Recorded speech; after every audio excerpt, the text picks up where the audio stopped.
ఇస్తారా ఇయ్యరా అది మీ ఇష్టం. కానీ నేను మాత్రం పదవుల కోసం ఎవరింటికి పోయి కాలు మొక్కి మనసు చంపుకొని దిగజారడం మాత్రం జరగదు. నేను బతుకున్నాగా ప్రజలున్నారు నా ఎమ్మడి. నాకు కావాల్సింది ప్రజలు, వాళ్ళ బాగోగులు, ఈ నియోజకవర్గ అభివృద్ధి.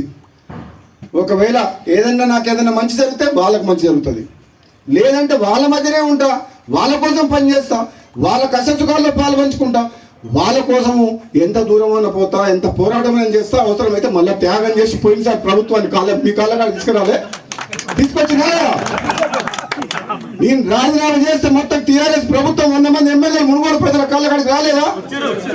అవసరమైతే అంత దూరం కూడా పోతా. నేనైతే భయపడా.